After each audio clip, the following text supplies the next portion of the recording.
Bonjour à toutes et à tous, bienvenue au Paris Images conférence organisée par le CNC pour cette conférence en particulier qui se tient donc dans le cadre de cette édition 2021 du Paris Images qui a lieu entièrement en ligne. On est très heureux de vous inviter à assister à cette conférence qui portera sur un sujet très spécifique lié aux enjeux d'organisation du travail à distance et qui fera un focus sur un appel à projet que le CNC a lancé dès le mois d'avril 2020, donc à peine un mois en fait, après l'irruption de la crise sanitaire et le début du premier confinement, pour accompagner les entreprises relevant plutôt de la filière des industries techniques au sein de son soutien financier aux industries techniques dans ces enjeux d'organisation du travail et pour vraiment soutenir des projets d'investissement technique permettant de mettre en place le plus rapidement possible la production, la gestion et la production à distance. Donc avec nous aujourd'hui, on est très heureux d'avoir Marc Pasto qui est à distance et qui, à travers une vidéo qui nous a envoyée de la société Calisson, qui est une société basée à Annecy et qui s'occupe notamment de captation de spectacles vivants. Nous avons également Camille Lopato ici sur le plateau de la société Diversion, donc qui travaille dans le domaine de la réalité virtuelle. Également Hervé Dupont de la société Fortiche, qui est un studio d'animation. Et enfin, Nicolas Négélène de la société Polisson, qui nous parlera de la manière dont le secteur de la post-production à travers votre société a pu s'adapter à cette situation si particulière.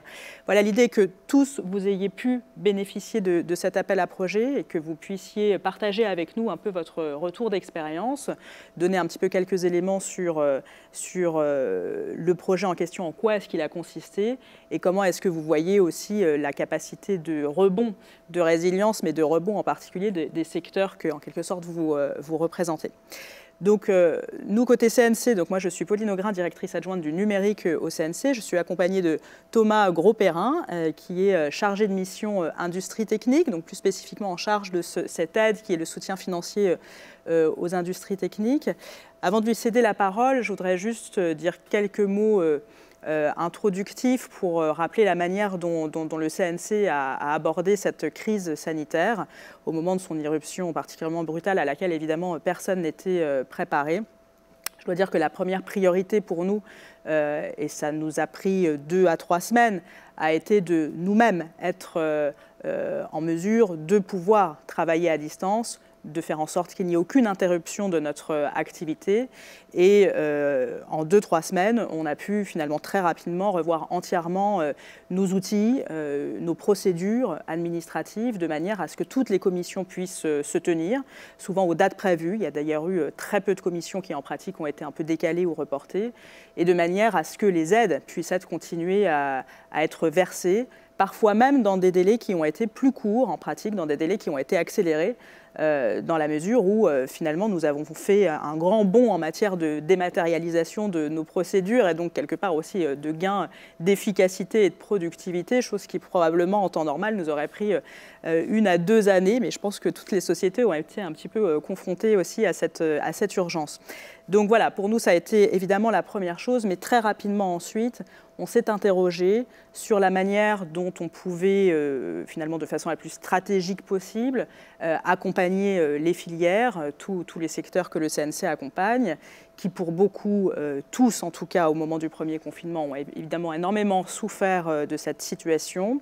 Et pour ce qui nous concerne, nous, à la direction du numérique, donc nous nous occupons notamment de ces aides aux projets techniques, notamment à travers donc, le soutien financier aux industries techniques, il nous a semblé tout à fait évident qu'il fallait s'emparer de ce sujet qui était finalement le développement accéléré du travail à distance et de la production à distance, et qu'il s'agissait non seulement de répondre immédiatement aux conséquences de la crise sanitaire et permettre à un maximum d'entreprises de continuer à travailler malgré tout, mais que c'était aussi vraisemblablement une forme d'investissement d'avenir, c'est-à-dire que s'adapter aussi à cette situation devait permettre de quelque part moderniser aussi ces process, ces façons de travailler, gagner en agilité, en réactivité, permettent finalement aussi de renforcer la confiance dans nos entreprises, notamment de la part de donneurs d'ordre internationaux. On est sur des secteurs qui travaillent beaucoup, qui ont déjà pour beaucoup l'habitude de collaborer à l'international, et que finalement tout ça a participé pour l'entreprise de cette possibilité de continuer malgré tout à développer des sortes d'avantages compétitifs, concurrentiels, de manière à sortir de cette crise encore plus fort. En tout cas, c'est vraiment comme ça que nous, on l'a conçu. Et je dois dire que cet appel à projet production à distance a extrêmement bien fonctionné, a été très, très dynamique, peut-être même au-delà de nos attentes, puisqu'on a reçu beaucoup de projets. En l'espace de quelques mois, donc entre le mois d'avril 2020 et là le mois de décembre, la fin d'année, ce sont très exactement 29 projets qui ont été accompagnés dans ce cadre, représentant un investissement global de 1,8 million d'euros. Donc je vous cite ces chiffres pour vous dire que ce n'est vraiment pas anecdotique, c'est quand même vraiment significatif. Ce qui est essentiel aussi de dire aujourd'hui, c'est qu'on est à l'heure un petit peu du bilan, ou en tout cas on est en mesure de, encore une fois, partager avec vous des projets très concrets pour qu'on puisse mieux saisir, mieux appréhender quelles ont été les différentes démarches des entreprises. Mais cet appel à projet se poursuit. Il y a donc une reconduction qui est assurée pour au moins toute l'année 2021, à nouveau, encore une fois, dans le cadre du soutien aux financiers aux industries techniques. De façon complémentaire, il y a eu un petit peu plus tôt dans la semaine des annonces importantes de la part de notre président Dominique Boutonnat pour annoncer le lancement d'une autre mesure de soutien temporaire qui fait l'objet d'une autre mesure de soutien avec une autre commission dédiée qui se nomme choc de modernisation de l'appareil de production, qui en fait a vocation sur un temps très court à soutenir des projets d'investissement technique là aussi, mais très ambitieux, de grande envergure, poursuivant des objectifs de croissance ambitieux et qui là aussi permettent de façon significative à ces entreprises de prendre plus de parts de marché à l'international et à saisir toutes les opportunités du nouvel environnement de production qui s'ouvre. On voit bien qu'avec l'arrivée des plateformes sur le marché français, tout ça conforté par la transposition de la directive SMA, on a là devant nous des perspectives qui sont en réalité très réjouissantes, qui nous imposent d'être optimistes. Et en tout cas, avec un accroissement important du volume de production, c'est une certitude. Donc voilà, il ne sera pas question spécifiquement de cette mesure choc de modernisation aujourd'hui, mais je la mentionne quand même pour vous signifier comment l'ensemble de ces dispositifs, finalement, vont tout à fait dans le même sens et, encore une fois, concourent à soutenir nos entreprises dans des projets d'investissement d'avenir qui vous permettront d'être mieux préparés en sortie de crise. Thomas, je te laisse peut-être la parole pour en dire un petit peu plus sur cet appel à projet et sur le soutien aux industries techniques. Très bien, merci Pauline. Alors, effectivement, Pauline l'a souligné, ce qu'on va faire aujourd'hui, c'est un bilan à date. Elle l'a rappelé, cet appel à projet reste ouvert pour toute l'année 2021, évidemment. Et l'idée, c'est de se dire où est-ce qu'on en est aujourd'hui sur ces 8 mois d'ouverture d'appel à projet. Il y a eu 3 commissions qui ont examiné 53 projets. 29 d'entre eux ont été soutenus, donc Pauline a dit, pour un montant total de 1,8 million d'euros. On est sur une sélectivité à peu près de 50%. À noter également qu'un tiers des projets qui ont été soutenus ont été portés par des entreprises situées hors Île-de-France. Voilà. Donc, sur cet appel à projet, effectivement, quelle typologie de démarches sont attendues par les experts? Alors, il s'agit pour l'entreprise de présenter donc une demande de soutien et dans laquelle elle va argumenter dans quelle mesure ce projet qu'elle porte va lui permettre évidemment de faire face à la crise sanitaire, dans quelle mesure ça lui permet aussi de se réorganiser et puis à terme peut-être d'augmenter sa productivité ou de pouvoir répondre à des pics de production. Donc on est sur des enjeux moyen-long terme quand même et c'est bien sur ces critères-là que les experts se basent pour émettre leur avis en commission. Voilà. Alors je rappelle également que cet appel à projet ne s'inscrit pas dans une logique de compensation de pertes. Il y a effectivement d'autres mesures gouvernementales que les sociétés peuvent solliciter. Cet appel à projet est plutôt sur une démarche de soutien aux entreprises pour leur permettre de se projeter, de se réorganiser, on l'a déjà dit, voilà, et d'absorber à moyen long terme des pics de production. Alors, tout ça concourt évidemment à augmenter l'attractivité de l'entreprise, sa compétitivité au niveau national et aussi international, bien entendu. Donc c'était un rappel, je pense, assez important à dire. On est donc sur une aide sélective. Sur les thématiques qu'on a vu émerger sur ces derniers mois, et évidemment on va aborder au cours de cette table ronde qui va suivre, c'est la thématique de remote production, on dit production à distance pour la recréation de spectacles vivants. On a vu également pas mal de projets sur, bien entendu, la post-production avec une virtualisation des outils de post-production, alors que ce soit pour des étapes de montage, mais également de doublage, pour permettre aux comédiens de s'enregistrer à distance, de sous-titrage, de transcodage, outils de virtualisation qui ont également dû être mis en place pour les entreprises relevant du secteur de l'animation, avec des forts enjeux de sécurité informatique, bien entendu. Alors, virtualisation, mais aussi, on le verra un peu plus tard, pourquoi pas des kits nomades pour permettre aux techniciens et aux artistes de travailler à distance. Voilà, donc il peut y avoir des solutions diverses et variées, hybrides. Et pour finir, l'émergence de plateformes qui proposent à la fois de permettre d'utiliser par exemple des œuvres en réalité virtuelle et également de proposer à tous les festivals et salons professionnels qui ont été annulés de dématérialiser leur marché du film et de pouvoir continuer cette activité de vente, de distribution d'œuvres. Voilà un petit peu dans toutes les thématiques que nous avons pu identifier sur ces 8 derniers mois et l'ensemble de ces projets qui ont été accompagnés. Alors cet appel à projet est accueilli par le dispositif soutien aux industries techniques. Il reprend l'ensemble des modalités. C'est-à-dire que je vous invite, donc, si vous êtes intéressé, à taper CNC Industrie Technique sur votre navigateur préféré. Vous allez tomber sur la page, il y a une rubrique appel à projet. Et vous trouverez les dates des commissions, le groupe d'experts, le dossier à remplir, etc., une FAQ et également un tutoriel vidéo qui vous indique comment remplir le dossier. Donc ça, c'est vraiment sur la partie appel à projet, production à distance. Quelques rappels également, si votre projet ne s'inscrit pas forcément dans cette thématique de production à distance, évidemment, le dispositif classique de soutien aux industries techniques est ouvert à tout prestataire, qu'il soit constructeur, éditeur, loueur, post-production, animation, effets visuels, laboratoire. Si vous relevez de ce secteur-là et que votre projet concourt à la fabrication, à la diffusion d'œuvres qu'on qualifie de stock, donc c'est-à-dire des œuvres qui peuvent être éligibles au soutien du CNC, dans ce cas-là, vous êtes éligible à ce dispositif classique tout autant qu'à cet appel à projet production à distance. Alors, on l'a vu sur cet appel à projet production à distance, on est sur des enjeux forts de réorganisation avec augmentation de la compétitivité et de l'attractivité à moyen long terme. Sur le dispositif classique du soutien aux industries techniques, les projets qui sont attendus sont davantage axés sur la création d'un avantage concurrentiel. C'est-à-dire dans quelle mesure votre entreprise va pouvoir se différencier de la concurrence. Voilà.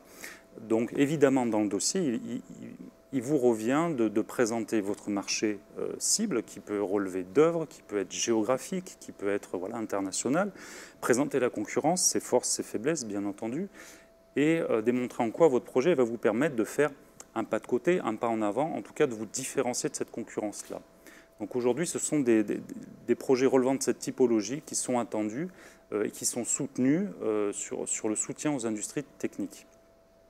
À l'inverse, des projets qui relèvent plutôt d'une évolution naturelle des activités de l'entreprise pour répondre aux besoins du secteur, c'est-à-dire des projets qui vont permettre à l'entreprise de se structurer davantage, mais qui n'ont pas un fort impact sectoriel, les experts estiment aujourd'hui que ces projets-là les entreprises qui les portent doivent avoir la trésorerie suffisante pour les mener à terme. Voilà.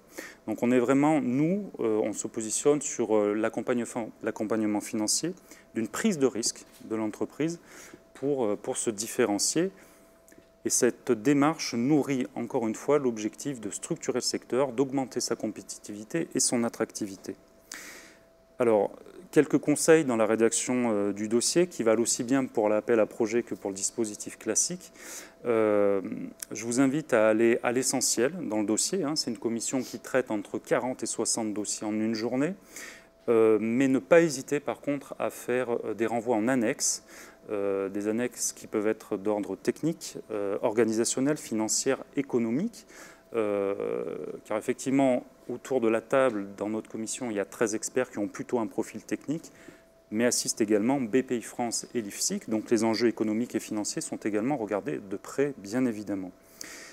Donc allez à l'essentiel et faites des renvois en annexe avec des schémas, un état de l'art, des devis précis, etc. Voilà dans les conseils. S'il y a une chose à retenir, c'est de bien déposer votre dossier avant de commencer les dépenses. D'accord ? Ce n'est pas une aide rétroactive. Et en termes de typologie de dépenses, encore une fois, je vous invite à vous rendre sur le site internet, mais vous verrez qu'on peut accompagner des natures vraiment très variées de dépenses qui vont d'études techniques environnementales à des investissements techniques environnementaux, du recrutement en CDI, de la formation, du temps homme passé à développer des outils, du dépôt de brevets et même des éléments de communication comme la création ou la mise à jour d'un site internet par exemple. Merci beaucoup Thomas. On va peut-être passer la parole à nos invités car je vois le temps qui tourne. Absolument. Mais merci beaucoup, je pense que c'était très clair et encore une fois on est là pour vous accompagner. Donc n'hésitez pas à nous contacter pour toute précision, besoin d'éclairage. On va démarrer par la vidéo de Marc Pasto qui représente la société Calisson, comme je le disais, basée à Annecy et qui va présenter à la fois sa société, ses problématiques et le projet pour lequel il a été accompagné dans ce cadre. Bonjour à toutes et à tous, je suis Marc Pasto, gérant de la société Calisson, prestataire audiovisuel dédié à la captation de spectacles vivants. Et je vais vous raconter ici, à la demande du CNC, comment nous avons obtenu le soutien du CNC au début de la crise sanitaire, c'est-à-dire en avril 2020, en présentant un projet qui s'intitulait Covid-19 et spectacles vivants, adaptation des moyens de tournage. Voilà, donc en deux mots, l'historique de la société. Donc Calisson a été créé en 2002, évolue depuis dans la captation de spectacles vivants à 90% dans le monde de la musique classique. Tout d'abord au son, disque et captation audio broadcast, et puis ensuite dans le streaming et enfin dans la vidéo. On va d'ailleurs utiliser ses compétences en son et en streaming dans notre réaction à la crise. Voilà, on gravite autour de 1 million de chiffre d'affaires, on est 3 associés, 2 salariés en CDI et moi gérant et puis tout un réseau d'intermittents du spectacle. On est aujourd'hui, malgré la taille modeste de l'entreprise, l'un des acteurs importants de cette niche, la captation de musique classique. Notre siège social est à Annecy, mes associés sont à Caen, avec un studio là-bas, un studio de post-production son et un autre de post-prod vidéo. Mais l'essentiel de nos équipements est à Paris, on a 3 régies vidéo, dont un car régie, et 2 régies fly, 2 régies son, un studio de montage étalonnage. Voilà, quel a été l'impact de la crise sanitaire pour nous? Donc, en mars 2020, le président de la République annonce entre autres l'arrêt du spectacle vivant. Donc, notre activité à nous s'arrête totalement et instantanément. Heureusement, notre trésorerie est solide à cet instant-là et c'était un point essentiel. J'y reviendrai à la fin. Voilà, la suite de la crise, elle est complètement illisible à ce moment-là, tendance à durer que du point de vue de la réglementation du travail, mais il faut qu'on réagisse. Donc la réaction des artistes, elle est immédiate, elle est très belle, ils se filment avec leur smartphone sur les réseaux sociaux. Preuve qu'ils ont un besoin de s'exprimer et le public répond présent à cette offre. Voilà, évidemment, ce sont des programmes pas bien produits dans le sens professionnel du terme. Les grandes salles publiques, elles aussi, mettent à nouveau à disposition leur catalogue, qui est mieux produit, mais en gratuit. Donc c'est un beau geste aussi, mais ça s'oppose à notre activité et à nos intérêts. Donc mon associé réalisateur Jean-Pierre Loisil me propose de filmer le pianiste Jean-François Zigel, avec qui il a des affinités professionnelles depuis de longues années. Donc on le filmerait chez lui, avec nos moyens techniques professionnels, et notre savoir-faire, mais avec un minimum de personnel sur place. Donc on produit ce programme en test sans le diffuser finalement. Donc il s'agit d'un pianiste seul chez lui, Jean-François Zigel, qui improvise et qui discourt sur l'improvisation. C'est un spectacle volontairement minimaliste, mais ça change rien au métier. Il va nous falloir aborder tous les thèmes de la production. Donc en l'absence de producteur, c'est nous du coup le prestataire qui devenons le producteur du coup. Donc les lumières, le son, la réalisation, et même si c'est peu de choses, le décor et même des questions éditoriales. Donc le dispositif sur place, c'est 2 techniciens uniquement, avec une petite régie audio, vidéo, streaming, des caméras robotisées, et tout le reste de l'équipe étant distant. Donc le reste de l'équipe, c'est un réalisateur, un producteur, un ingénieur de la vision, un ingénieur du son, et un directeur de la photographie. Voilà, à ce stade, donc les 2 techniciens sont les bras de tout le reste de l'équipe qui est distant. L'idée plus tard est de donner la main au personnel distant sur les équipements via Internet. Mais c'est déjà une première étape qui répond aux recommandations sanitaires du moment. Donc ça suscite déjà 2 polémiques. La première, c'est est-ce que c'est vraiment essentiel, c'est le mot, de produire des contenus au regard de la crise sanitaire? Donc moi, je suis à cette époque déjà persuadé que oui, mais c'était loin d'être consensuel à ce moment-là.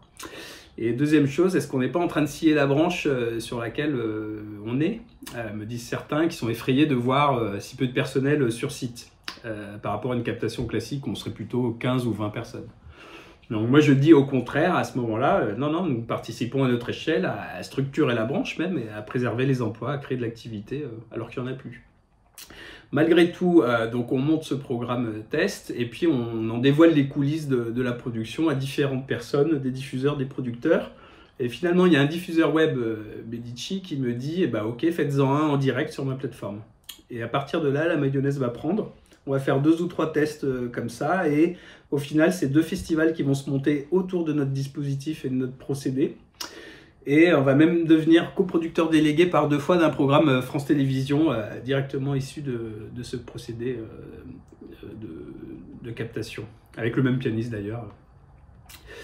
Voilà, donc par ailleurs, l'activité de la captation de spectacles à jauge réduite ou même sans public, selon qu'on est en confinement ou en fin de confinement, l'activité reprend, mais nous on se retrouve déjà mieux positionné qu'auparavant sur le marché, fort de ce savoir-faire et puis des équipements qu'on aurait pu acquérir.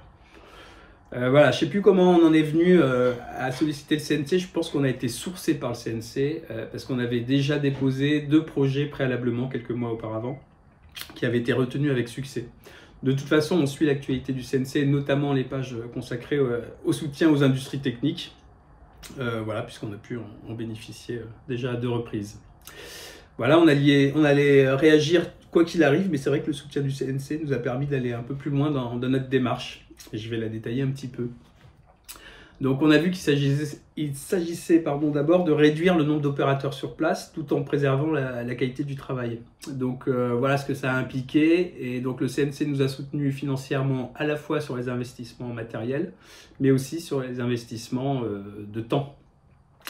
Donc organiser le télétravail, c'était donc le monitoring distant, l'interphonie à distance, et puis dans un 3e temps, la commande à distance des appareils. L'interphonie par IP, c'est assez simple, c'était l'achat d'une licence d'interphonie par smartphone, et qu'on a interfacé finalement avec notre interphonie classique sur site, de façon à permettre un peu toutes les combinaisons entre l'équipe présente et l'équipe distante, au sein de l'équipe de tournage.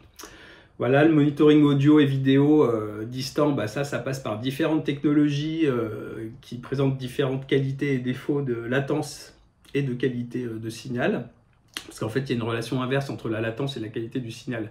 Donc il y a des postes qui requièrent une latence faible et d'autres une qualité maximale. Et d'autres qui veulent les 2, latence faible et bonne qualité. Donc on va utiliser sur un tournage une combinaison de technologies, de visioconférence, donc temps réel, faible qualité et un délai de l'ordre de la demi-seconde. Des technologies de streaming, donc là c'est pas du temps réel et il y a une bonne qualité et une grande latence. Et aussi du streaming audio, audio seul, en temps réel sans latence, de l'ordre de la milliseconde. Voilà, on a dû mettre en place aussi un VPN et l'acquisition et l'envoi de télécommandes chez les opérateurs distants, de façon à ce qu'ils puissent prendre la main sur un certain nombre d'appareils qui sont pilotables en réseau. Voilà, donc c'était aussi former le personnel sur site à effectuer les manipulations de tous les corps de métier distants, donc puisqu'on n'a plus d'ingénieur du son, plus de chef électro, etc. sur place. Donc c'est aux 2 techniciens de faire tout ça. Enfin, on a étoffé notre offre de machinerie robotisée pour redonner du mouvement à l'image, puisqu'en l'absence de cadreur, effectivement, la réalisation a tendance à être plus statique. Donc voilà, on avait déjà misé les années auparavant sur, entre autres, un parc de caméras robotisées et qu'on avait upgradé au fil du temps pour être toujours à jour. Et donc là, on s'est trouvé en avril 2020, on avait 6 caméras robotisées dernière génération. Donc on était plutôt à jour là-dessus. Et puis on avait aussi de la machinerie, et notamment de la machinerie robotisée, notamment un petit slider qui fait 2 mètres de long. Et des têtes de cinéma aussi, des têtes robotisées. Donc on a sollicité le CNC pour passer notre petit slider de 2 mètres à 6 mètres de long. Et ça a offert des perspectives de réalisation assez épatantes.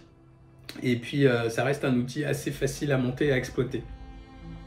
Donc c'est devenu un peu notre signature dans les semaines et les mois qui ont suivi. Voilà, il a fallu développer, tester et valider tous ces nouveaux outils. Donc ça c'est de la formation en interne et en externe. Il y a beaucoup d'auto-formation aussi. En tout cas c'est du temps de réflexion et ça c'est soutenu par le CNC. Voilà, et puis le CNC, enfin, il m'a apporté une aide un peu moins palpable, un peu plus indicible. C'est-à-dire que, en fait, monter le dossier, ça demande d'expliquer sa stratégie. Donc, il y a un onglet pour les investissements matériels, un onglet pour la formation, un onglet pour le développement du nouveau procédé. Il y a aussi un onglet sur l'écologie, par exemple. Donc, on est obligé de réfléchir à quelque chose de cohérent globalement, et puis il faut l'exprimer avec rigueur, avec un soin rédactionnel. Donc, on s'y est attaché. Donc remplir le dossier, ça représente du temps, mais on s'y est mis à plusieurs, souvent, et ça nous a permis, je crois très sincèrement, d'être plus pertinents dans nos choix. Ne serait-ce que de décider de ne pas investir dans un équipement, parce qu'il s'avère superflu, on n'arrive pas à le défendre. Voilà, adapter la façon de filmer à ce que le nouveau dispositif permet et ne permet pas, c'est aussi c'est donc assumer qu'on va devoir faire des concessions artistiques, ergonomiques, mais ça ouvre aussi de nouvelles opportunités. C'est par exemple s'adapter à la latence et à la qualité de monitoring dont je parlais. C'est aussi à s'adapter à l'inertie induite par le manque de personnel sur site, puisqu'ils sont plus que 2 au lieu de 10 personnes qui vont déplacer les projecteurs, les micros, les caméras. C'est aussi s'adapter à la robotisation, c'est-à-dire à l'absence du regard du cadreur au-delà du viseur, et aussi au biais induit dans le geste de l'opérateur via le robot, l'interface du robot. Voilà, c'est aussi s'adapter à la limitation du choix du lieu. Par exemple, il faut un lieu avec une bonne connexion fibre, sinon tout ça ne marche pas. Et il faut avoir accès au réseau pour installer un VPN. Il faut un lieu facile pour la manutention, pour la lumière, le décor, etc. Mais c'est aussi, tout ça, c'est aussi, en l'absence de public, de nouvelles possibilités d'implantation, des artistes, des caméras, des machineries, des régies, même des réflexions éditoriales et filmiques. Il faut tout réinventer en l'absence du public.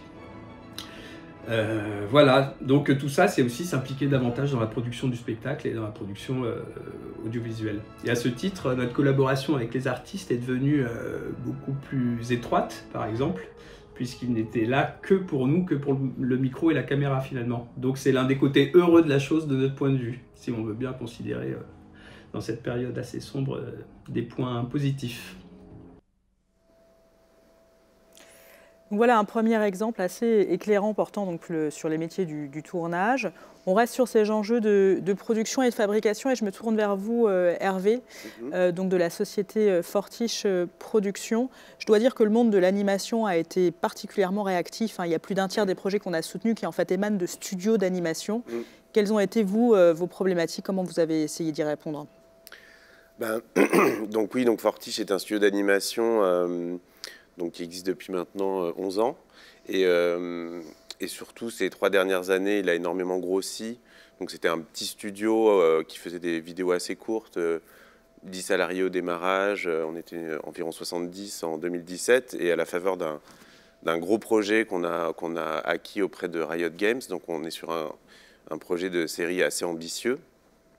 Le studio est monté à 250 personnes en l'espace de 2 ans. Donc nous, on était déjà dans des enjeux de grossissement du studio où on était déjà obligé de se réinventer tous les ans sur la gestion du studio. Et Et en fait, en mars, quand le confinement est arrivé, on avait environ 250 salariés et clairement, ça a arrêté 90% des gens, net, puisque nous, on était dans une politique où on voulait justement avoir le plus de monde sur place parce que justement, on pense que c'est important, les échanges en direct, etc. Dans le milieu créatif, c'est assez important. Donc, on avait une majorité des gens qui étaient au studio, peu d'artistes en télétravail. C'était vraiment, il y avait quelques dérogations pour certains artistes. Et donc, le jour du confinement, voilà, on a dû arrêter 90% des personnes. Donc, on avait un peu anticipé les choses. On avait commencé à mettre en place une petite cellule de crise en interne pour pouvoir anticiper ça. Et le jour du 16 mars, en gros, ça a été vraiment le moment où on a dû renvoyer les équipes, vider le studio, préparer un peu tout ça. C'est vraiment vider 3000 m² et préparer un studio entier à l'hibernation, j'ai envie de dire. Et donc ça a été vraiment, voilà, grâce à cette petite cellule de crise, on a pu anticiper, un peu planifier les annonces. Et après aussi, la première chose qui nous semblait hyper importante, ça a été de garder le lien avec les équipes, puisque tout d'un coup, on a 250 personnes qu'on ne voit plus, qui rentrent chacun chez eux.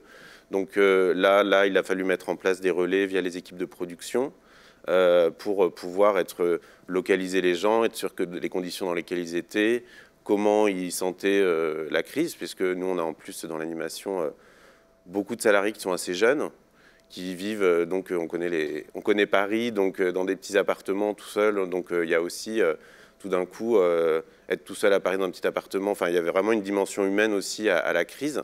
Donc nous, on a vraiment mis ça en place avec les équipes de production, de reprendre le relais avec toutes les équipes pour vraiment être sûr de bien suivre tout le monde. Et aussi, via la cellule de crise, on a mis en place une newsletter quotidienne. Une de nos responsables RH, Emmanuel Aubeau, qui est devenue notre référente Covid, a mis en place une newsletter quotidienne à destination des équipes. Déjà, pour l'important, c'était de garder le lien. Et ensuite, donc, il y avait aussi les problématiques de télétravail dans l'animation et très liées à la sécurité, comme vous l'avez dit. Donc, nous, on avait un projet qui était déjà démarré depuis plusieurs années, depuis 2 ans, qu'on doit livrer cette année. Donc, il a fallu aussi aller voir Il y avait plusieurs aspects, mais on voulait absolument reprendre le travail. Il fallait livrer le projet. Notre producteur aux États-Unis attend le projet, donc il y a un planning à tenir. Et aussi, ça semblait important, encore une fois, par rapport aux équipes, d'avoir quelque chose à faire. On ne savait pas dans quelle période on allait rentrer. Et le travail, ça peut aussi aider les gens à se tenir, on va dire, et avoir un objectif. Et donc, il y avait ces 2 aspects qui fait que, de toute façon, on voulait reprendre le travail très vite. Donc, de même, via cette cellule de crise qu'on a mise en place, donc, nous, on était vraiment dans une problématique de management d'une plus grosse structure.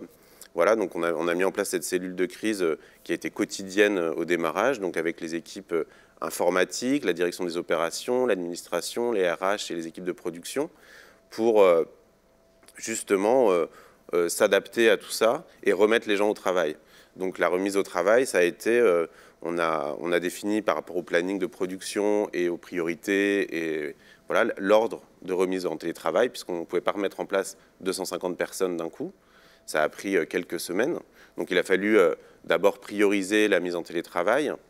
Ensuite, côté direction des opérations et services informatiques, suivre cette mise en télétravail, puisque nous, on n'avait vraiment qu'une poignée d'artistes, donc on avait des solutions de télétravail, mais qui étaient adaptées. On faisait du télétravail à la personne.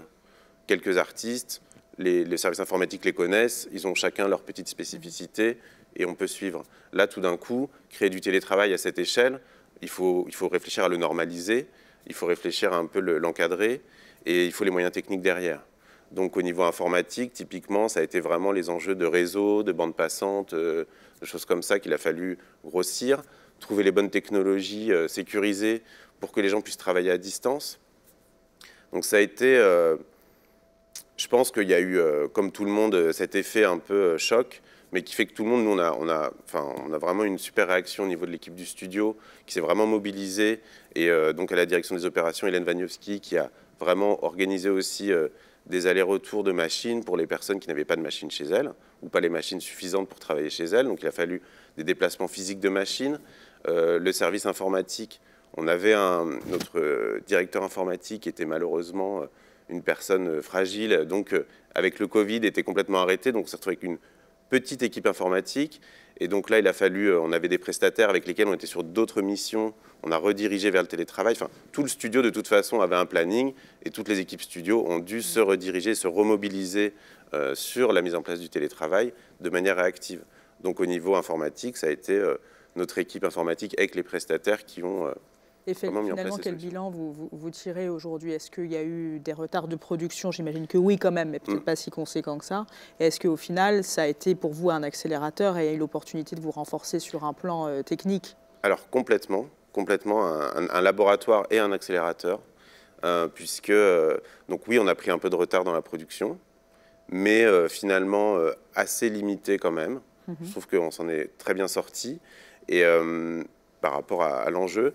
Et oui, ça a été un accélérateur, un laboratoire typiquement, puisque au fur et à mesure, on a mis en place des départements. Chaque département avait besoin de sa solution de télétravail. Donc aujourd'hui, on a 4 solutions de télétravail différentes en fonction des métiers. C'est des technologies différentes. Et c'est des choses, typiquement, à l'automne 2019, il y avait des enjeux de télétravail déjà à Fortiche, puisqu'il y avait des demandes des équipes. On a un milieu assez jeune avec des gens. Paris n'est plus attractif pour les gens de l'animation. Donc on a vraiment aussi cet enjeu qu'on voyait venir. Le marché qui est très tendu à Paris, donc pouvoir peut-être un peu aller chercher en province ou en Europe d'autres artistes. Donc on avait ce dossier, mais un peu comme vous, je pense, c'était un dossier un peu sur le long cours. Et tout d'un coup, le Covid a fait que c'est un dossier qui a été accéléré d'un coup. Et aussi, donc ça a été vraiment une grosse opportunité pour nous. Et aujourd'hui, après, donc on s'est retrouvé en avril, on avait 180 salariés environ en télétravail sur 250. Ensuite, avec le déconfinement, on a fait revenir des artistes. On s'est retrouvé à 240 personnes qui travaillaient. Il y avait seulement 10 personnes qui étaient encore, qui ne pouvaient pas travailler, mais c'était pour des raisons personnelles. Mais après, on a réussi aussi à continuer des embauches grâce au télétravail aussi, puisqu'on avait remis en place un peu tout ce système. Donc aujourd'hui, on est même monté jusqu'à 300 personnes. Donc on a repris vraiment un rythme. Et aussi, ce qui s'est passé en termes de laboratoire et d'expérience, c'est que je pense qu'en l'équipe studio, via cette cellule de crise, on a vraiment appris à retrouver de l'agilité. Puisque Fortiche était un tout petit studio à la base de 10-15 personnes, où on était vraiment très réactif sur tous les projets. Et tout d'un coup, en grossissant à ce volume-là, il y a une lenteur, il faut retrouver... On est un peu obèse, on va dire. Et donc, ça a retonifié tout le studio et on s'est mis à faire de l'agilité au jour le jour, à s'adapter aux directives du gouvernement et avoir vraiment tout le monde qui se mette au diapason très rapidement des directives. Et je pense qu'on a retrouvé une dynamique dans le studio qu'on avait quand on était plus petit. Et vraiment, ça a été vraiment un accélérateur pour ça. Ouais. Super, merci beaucoup. Nicolas, société Polisson, donc vous faites de la post-production. C'est ça. Est-ce que vous auriez un discours aussi positif? Est-ce que le sujet du travail à distance était déjà là au sein de votre société avant même l'arrivée de la crise sanitaire? Alors effectivement, il était pas naturel et il n'est pas totalement non plus devenu. Mais il n'était pas naturel parce qu'on est, nous, sur le marché du cinéma, du long métrage, également sur la fiction télé, mais disons sur des méthodes de travail qui sont quand même très liées à des infrastructures et qui sont localisées dans les entreprises. Du coup, c'était compliqué. C'est compliqué. Effectivement, on n'était pas du tout préparé. Alors c'est évidemment le choc de la sidération de l'arrêt des activités qui ont été totales au mois de mars, qui nous a évidemment poussé très vite à réfléchir, et puis qui est venu en fait, quand même sur une base sur laquelle on avait déjà avancé, qui touche à ce que nous on appelle l'universalité des moyens techniques. C'est-à-dire qu'on a le sentiment, mon équipe et moi, qu'il y a des choses à améliorer sur la façon dont les moyens techniques sont gérés et sur les investissements qu'on porte sur ces moyens techniques. En l'occurrence, on a fait le constat, et on l'avait fait déjà un petit peu avant la crise, c'est que aujourd'hui, on a la post-production est totalement informatisé. Et de ce fait, les outils peuvent être beaucoup plus rationalisés. Il y a des parties communes techniques qui peuvent servir à peu près à toutes les tâches de la post-production. Donc pour illustrer ça, je dirais que c'est le même ordinateur qui va servir à faire du montage, qu'il soit de l'image ou du son, de l'étalonnage. Et l'étalonnage, c'est très lourd et ça demande des ressources puissantes, mais ça fonctionne aussi. Du son, du montage son, des enregistrements, du mixage, enfin toutes ces différentes tâches qui jusqu'alors faisaient appel à des moyens techniques très dédiés, peuvent maintenant utiliser les mêmes ressources. Donc on y voit un moyen un petit peu de simplifier, du coup de se pouvoir surtout nous libérer de ça et aller sur ce que nous on considère comme finalement essentiel dans notre démarche d'entreprise technique, c'est d'accompagner les talents, d'accompagner les productions, de faire du service. On est au service de ces films. On ne doit pas être juste un apporteur ou un loueur ou un prestataire qui met à disposition une machine, quoi. Ouais. Et donc c'est vraiment la conséquence de cette petite réflexion. Et là, puisqu'il s'agissait d'essayer de travailler, on s'est dit, bon, bah alors, en fait, on avait déjà l'idée on est d'ailleurs en train de préparer un dossier pour une prochaine séance. Alors, c'est plutôt sur le thème là, sur ce même thème-là, mais en installant des infrastructures chez nous. Parce que, comme je dis, on ne peut pas tout délocaliser chez les talents ou chez les productions. Mais là c'était une question d'opportunité. On s'est dit, tiens, il y a quelque chose à faire, donc commençons par ça. Voilà. Donc l'intitulé du projet, c'était post-production à distance, parce que l'idée, c'était de faire appel à une aide sur des investissements orientés sur quels besoins techniques, sans trop rentrer dans le détail. Alors, au niveau de l'application, c'est montage son, montage image, mais aussi pré-étalonnage ou gestion des rushs. Hein, c'est des choses qu'on peut envisager à distance. Il y a à la fois la possibilité de mettre justement à disposition, nous on s'appelle Polisson, donc on a décidé de mettre en place physiquement ce qu'on appelle un polycube. Et ce polycube, c'est une station de travail basée sur un ordinateur très puissant. On ne va pas citer sa marque, mais enfin on considère c'est récent et ça fait pas longtemps que ce type d'ordinateur peut être l'hôte d'à peu près tous les logiciels les plus connus utilisés. Et comme je disais, ça peut répondre à tous ces besoins au niveau des prestations et des tâches, quoi. Donc voilà, on a Du point de vue de votre stratégie d'entreprise, qu'est-ce que ça ouvre comme perspective ? En fait, finalement, ce projet-là, pour nous, c'est un petit peu c'est un révélateur en fait de ce qui nous semble possible de faire dans le futur. Ça nous semble très important de garder la main sur l'ensemble des prestations qu'on offre sur un film, parce qu'on a je pense qu'on peut offrir, à partir du moment où une entreprise a une certaine taille et une certaine structure, peut offrir, disons, une forme d'intelligence technique qui est requis par un minimum de taille, quoi. Et au moment du confinement et toutes les productions qu'on voyait s'installer à la maison, on s'est dit c'est embêtant parce qu'en fait ça fait un effet de distorsion par rapport au workflow qu'on avait mis en place. On va récupérer des choses qu'on ne maîtrise pas, on va perdre le film pendant 2 mois, il va revenir chez nous. Qu'est-ce qui va se passer, etc. Donc on s'est vraiment forcé à accompagner ça. Et on se dit qu'il fallait aussi évidemment avoir l'accompagnement moyen technique, ce qu'on n'a pas pu faire immédiatement, puisqu'on n'était pas prêt. Et maintenant on l'est. Donc je disais qu'il y a un vrai travail de structuration à faire sur les entreprises techniques au niveau de la post-production, parce qu'on a une problématique qui est liée à l'éparpillement des prestataires.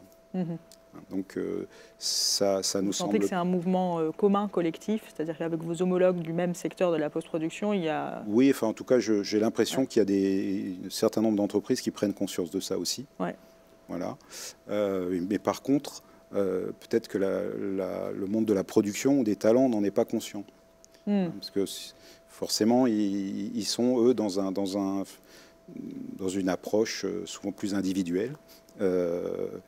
C'est dommageable pour nos entreprises.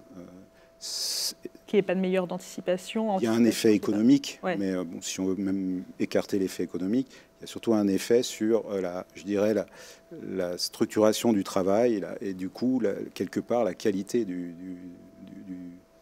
Donc c'est un appel à renforcer les collaborations. Oui. Très bien.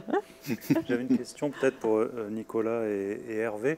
On a parlé du personnel, des enjeux de management, de la partie technique, etc. Et la partie avec les clients. Comment ça se passe? Est-ce que ça a changé la relation dans la validation? Comment est-ce qu'eux étaient à l'aise avec cette démarche-là? Est-ce que c'était des choses que vous avez déjà l'habitude de faire à distance ou... Alors nous, typiquement, sur le projet qui occupe la majeure partie du studio aujourd'hui, notre client est aux États-Unis, donc on était déjà dans ce système à distance. Et notre client, donc Riot Games, c'est une société de jeux vidéo très tournée vers cette nouvelle technologie. Donc de toute façon, ils ont déjà la culture, eux, de vidéoconférence et des logiciels de suivi de projets à distance, etc. Donc, dans la relation avec le client, nous, ça n'a pas forcément changé beaucoup de choses. C'était plus en interne, finalement, entre les différents, le réalisateur et les équipes et choses comme ça. Voilà, il y a encore des choses aujourd'hui. Faire du montage à distance, c'est tellement important quand le réalisateur il est avec le monteur. Ça, c'est des choses aujourd'hui, typiquement, on a dû attendre le déconfinement pour pouvoir réorganiser des séances de montage vraiment effectives, productives. Oui, moi, ça a été globalement très bien vu, parce que d'abord, ça permettait de diminuer la rupture au niveau d'une post-production, même si, qu'on soit bien d'accord, dans la période de confinement, de premier confinement, nous avons été totalement arrêtés. Et c'est sur 15 projets en cours, un seul a continué vraiment à travailler, à travailler à la maison. Tous les autres se sont arrêtés. Et tous les projets se sont décalés. Camille, votre société Diversion travaille dans le secteur encore émergent de la réalité virtuelle et plus spécifiquement développe des outils de diffusion pour des œuvres en réalité virtuelle. Absolument. C'est vrai qu'intuitivement, on se dit qu'une expérience en réalité virtuelle et protocole sanitaire, ça ne fait pas forcément bon ménage. Comment est-ce que vous avez géré cette situation?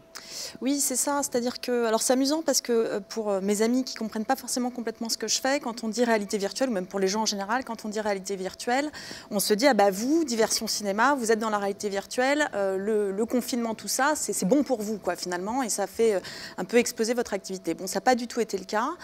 Il se trouve que Diversion Cinéma a deux activités principales, qui est donc une qui est celle de distribuer des œuvres, de faire la promotion des œuvres immersive à l'international, à travers notamment la participation de ces œuvres à des festivals et ensuite leur commercialisation. Et puis une deuxième activité qui est celle de prestation de services, aussi pour des festivals et des sociétés, donc vraiment une activité événementielle. Sur ces deux points, et notamment sur l'activité événementielle, on perd, sur l'année 2020, on perd 80 à 85% de notre chiffre d'affaires. Donc de fait, ça a été, on a eu 5 mois entiers, entre mars et août, où on n'a pas eu d'événement. Donc notre activité s'est complètement arrêtée et on se retrouve là un petit peu dans la même, finalement, le même scénario que Calisson qui parlait tout à l'heure. Donc à partir de là, comment on fait? Donc on est chacun chez soi, on a chacun, quand je dis chacun, c'est chaque membre de l'équipe. Il se trouve il y a 6 salariés dans l'équipe. Diversion Cinéma, juste pour refaire un tout petit peu l'introduction, c'est une société qui a 4 ans et demi. Aujourd'hui, on est 6 salariés et donc en mars, on se retrouve chacun chez soi avec la conscience que notre activité événementielle va avoir du mal à reprendre, en tout cas que ça va pas être instantané et que dès le déconfinement, il ne va pas y avoir des événements avec lesquels on va pouvoir se nourrir et faire rentrer des recettes. Donc ça, c'est le premier constat. Le deuxième constat, c'est de se dire, il nous faut, la réalité virtuelle, on l'entend, on le voit, est très attendue lors de cette crise sanitaire parce qu'elle permet une immersion, parce qu'elle permet le présentiel, en tout cas la sensation de présentiel, et il y a probablement beaucoup d'outils à développer à ce sujet. Au moment où le confinement commence, nous aussi, on commence une exploration, donc chacun chez nous, mais ensemble dans le monde virtuel, on commence une exploration des plateformes existantes. Et on se dit comment est-ce qu'on peut utiliser ces plateformes pour à la fois travailler, collaborer entre nous, mais aussi avec d'autres acteurs, et pourquoi pas présenter des œuvres. Si oui, quelles œuvres et quel va être le fonctionnement de tout cela. Donc on commence cette exploration et on se rend compte, donc on a notre propre exploration au bureau, si j'ose dire, en tout cas avec l'équipe bureau, et puis parallèlement à ça, il y a beaucoup de festivals qui continuent à se tenir, alors évidemment en mode complètement digital ou en mode phygital ou hybride, enfin les choses vont un petit peu évoluer, disons, au fur et à mesure des mois qui passent. Et donc, on perçoit aussi, donc on a notre exploration à nous, et puis on perçoit aussi la façon dont nos clients, nos anciens clients en quelque sorte, ou nos futurs clients potentiels, utilisent ces outils-là. Et donc, on se nourrit finalement un petit peu de tout ça, et puis on constate aussi de nouveaux besoins, qui sont des besoins internes, mais aussi des besoins de nos clients. Donc ça, c'est une première chose, et donc là, il y a quelque chose à faire. Ensuite, il y a la problématique de la méthodologie. Il se trouve que nous, depuis le départ, on avance et on a un département, enfin, c'est pas un département, mais on fait de la recherche et développement. En tout cas, on adapte nos outils de façon quasiment mensuelle, parce que l'industrie VR est quand même extrêmement dynamique. Ça, c'est peut-être une chance. C'est évidemment une chance quand on arrive au moment du Covid. On est dans une industrie VR qui est, comme vous le disiez, Pauline, très jeune, et donc qui a subi dans une espèce qui subit des tempêtes, des catastrophes, et chaque catastrophe est aussi une opportunité. Donc on est dans une industrie qui est jeune, qui est dynamique, qui n'a pas peur de la catastrophe, parce qu'elle en a déjà subi plusieurs, vécu plusieurs, et à chaque fois elle se relève, elle se réinvente. Donc de ce point de vue-là, on est quand même porté par cette industrie et par nos partenaires et nos clients, et sollicité aussi par eux. Et évidemment, j'ai perdu le fil de ce que je voulais dire, mais toujours est-il que voilà, dans la méthodologie, on parlait de la culture de la catastrophe dans la réalité. Exactement. Mais dans la méthodologie, là où c'est intéressant, c'est que on est donc, comme je disais, constamment en train de se réinventer, constamment sollicité par nos clients qui ont besoin de nouveaux outils, et on va venir réfléchir avec eux et itérer avec eux différentes solutions. En 2020, la frayeur était triple. Il y avait une frayeur qui était celle de la trésorerie et de pouvoir maintenir finalement la vie de la société sans avoir d'activité. Ça, c'est assez vite, c'est une frayeur qui est assez vite stoppée parce que toutes les aides se mettent en place, et donc de ce côté-là, on devient de complètement flippante. La situation devient un tout petit peu plus rassurante, disons.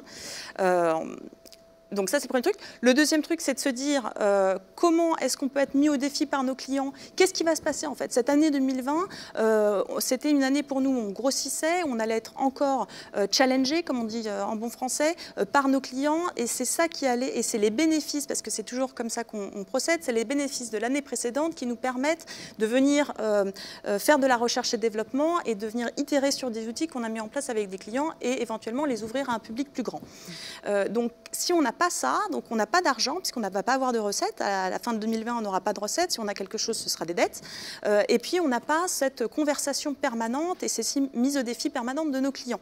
Et donc, on a beaucoup de difficultés à itérer et à confronter nos solutions avec nos clients ou le public directement. Donc, il a fallu, en termes de méthodologie, changer un petit peu les choses. Donc, la première, ça a été évidemment de participer à cet appel à projet du CNC et on remercie évidemment et on est très reconnaissant que la Commission ait soutenu notre projet. Et la deuxième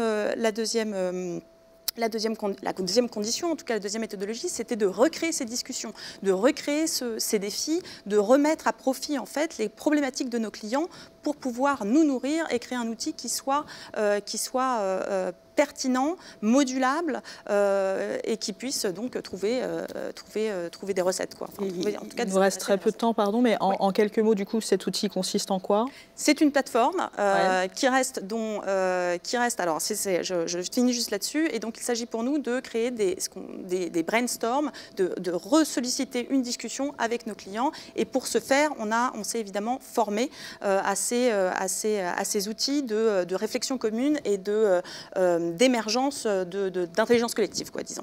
À l'issue de tout ça, il s'agira de créer une plateforme en ligne qui permettra tout simplement de créer, de collaborer en réalité virtuelle, mais aussi très probablement sur un écran plat, et de montrer des œuvres de réalité virtuelle, qu'elles soient films ou interactives. Donc qui peuvent servir à la fois à ces enjeux de production, mais aussi de diffusion finalement. Exactement. Avec deux finalités. C'est ça. Ok.